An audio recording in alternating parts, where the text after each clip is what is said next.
Assalamualaikum warahmatullahi wabarakatuh.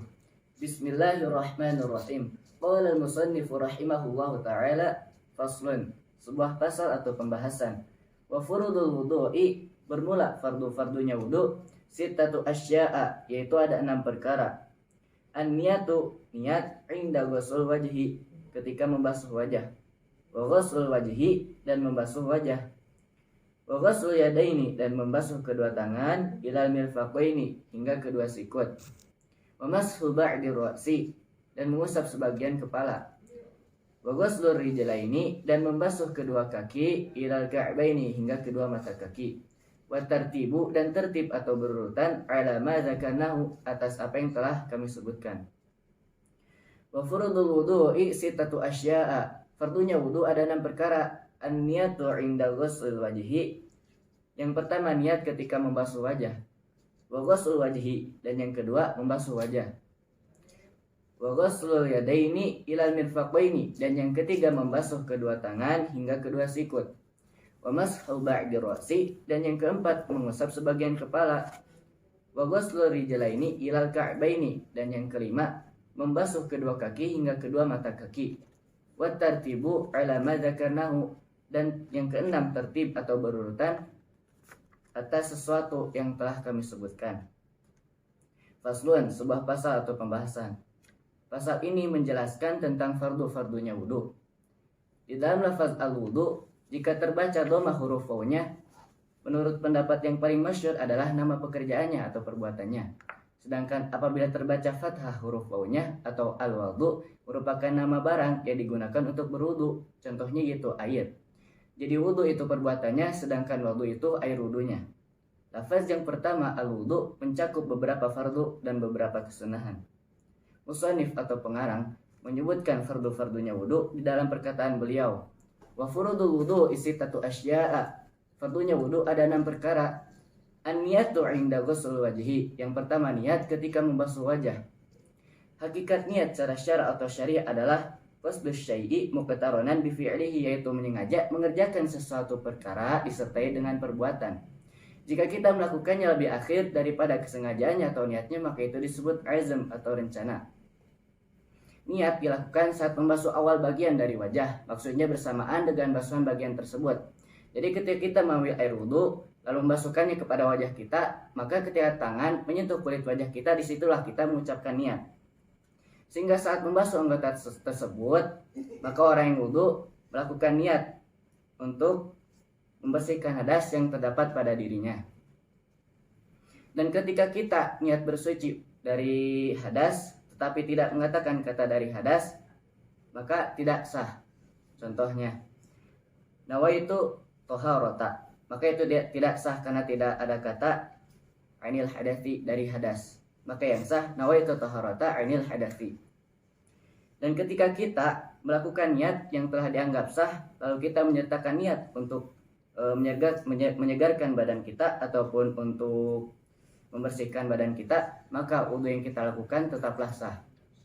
Selanjutnya, wasani wa ghusl wajhi, dan fardu yang kedua adalah membasuh wajah. Batasan panjang wajah adalah anggota di antara tempat yang umumnya tumbuh rambut kepala dan pangkalnya, yaitu lihya ini atau 2 rahang. Apa itu lihya ini? Lihya ini adalah 2 tulang tempat tumbuhnya gigi bawah. Pangkalnya bertemu di janggut dan ujungnya berada di telinga. Sedangkan batasan lebar dari wajah adalah anggota di antara kedua telinga. Dan ketika di wajah kita terdapat bulu yang tipis ataupun yang lebat, maka wajib untuk mengalirkan air pada bulu tersebut beserta kulit yang berada di baliknya. Terdapat 3 ketentuan pada fardu ini. Yang pertama, untuk jenggotnya laki-laki yang lebat atau yang tebal, dengan gambaran orang yang diajak bicara tidak bisa melihat kulit yang berada di balik jenggotnya melalui sela-selanya, maka cukup untuk membasuh bagian luarnya saja. Sedangkan bila yang berjenggotnya tipis, ketentuan yang kedua, bila berjenggot tipis, dengan gambaran orang yang diajak bicara masih bisa melihat kulit yang berada di balik jenggotnya, maka wajib untuk mengalirkan air pada kulit yang berada di balik jenggotnya tersebut. Dan ketentuan yang ketiga, ketentuan bagi jenggotnya perempuan dan khunsa. maka wajib untuk mengalirkan air pada kulit yang berada di balik jenggotnya, walau jenggotnya itu lebat. Di samping membasuh seluruh wajah, kita juga harus membasuh sebagian dari kepala atau rambut dan leher dan anggota yang berada di bawah janggut. Kenapa? Karena untuk memastikan bahwa seluruh bagian dari wajah telah terbasuh. Wasalis waghusl yadaini ilal mirfaqaini, dan fardu yang ketiga yaitu membasuh kedua tangan hingga kedua sikut. Membasuh tangan telah dijelaskan dalam syariat Islam, yaitu mulai dari ujung jari hingga ujung sikut. Namun apabila seseorang tidak memiliki kedua sikut karena kecelakaan atau kelainan, maka yang dipertimbangkan adalah kira-kiranya. Dan kita wajib untuk membersihkan atau membasuh perkara-perkara yang terdapat pada kedua tangan kita. Contohnya itu bulu, daging jadi tambahan dan kuku. Dan kita juga wajib untuk menghilangkan perkara-perkara yang berada di dalam kuku kita. Contohnya yaitu kotoran-kotoran yang dapat menghalangi atau mencegah airnya masuk ke dalam kuku kita. Selanjutnya, Robi mashu ba'dir ra'si, dan fardu yang keempat yaitu mengusap sebagian kepala atau mengusap sebagian rambut yang masih berada di batas kepala kita, baik laki-laki maupun perempuan. Mengusap rambut tidak hanya harus menggunakan tangan, bahkan bisa menggunakan kain atau yang sejenisnya. Dan seandainya ketika kita membasuh kepala kita sebagai ganti dari mengusapnya, maka itu diperbolehkan. Dan seandainya juga jika kita meletakkan tangan kita yang telah dibasahi oleh air di atas kepala kita, tapi tidak menggerakkannya, maka itu juga diperbolehkan. Selanjutnya, wal khamis ghuslur rijlaini ilal ka'baini, membasuh kedua kaki hingga kedua mata kaki bagi yang tidak menggunakan dua khuffain. Khuffain.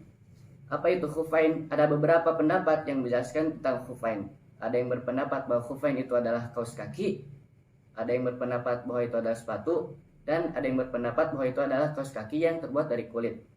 Tetapi pendapat yang paling masyhur adalah kaos kaki yang menutupi sampai kedua mata kaki. Jadi saat seseorang melakukan wudhu dengan mengenakan dua khuffain, maka wajib untuk mengusap kedua khuffain tersebut, atau lebih bagusnya untuk melepas khuffainnya dan membasuh kedua kakinya hingga kedua mata kakinya. Dan kita juga wajib untuk membersihkan perkara-perkara yang terdapat pada kaki kita. Contohnya itu bulu, daging jadi, dan jari tambahan. Dan juga kita harus membersihkan sela-sela jari kaki kita, seperti yang dicontohkan oleh Rasulullah SAW. Yaitu dimulai dari jari kelingking kaki kanan dan diakhiri di jari kelingking kaki kiri. Dan yang terakhir, wasadis tertibu alama dzakarnahu, dan fardu yang terakhir yaitu tertib atau berurutan atas apa yang telah kami sebutkan. Jadi harus sesuai dengan cara yang telah saya sampaikan di dalam urutan fardu-fardunya wudu. Jadi dalam aturan tata cara berwudu harus tertib dalam melakukan rukun-rukun wudunya, sebab itu berpengaruh pada sah atau tidaknya wudu yang kita lakukan. Maka apabila kita lupa, tidak tertib, wudu yang kita lakukan tidaklah mencukupi. Dan seandainya apabila ada seseorang yang membasuh 4 anggota wudunya dalam satu waktu atau sekaligus, maka yang hilang darinya hanya hadas wajahnya saja. Sekian penjelasan yang dapat saya sampaikan. Afwan ala kulli khata'i. Wassalamualaikum warahmatullahi wabarakatuh.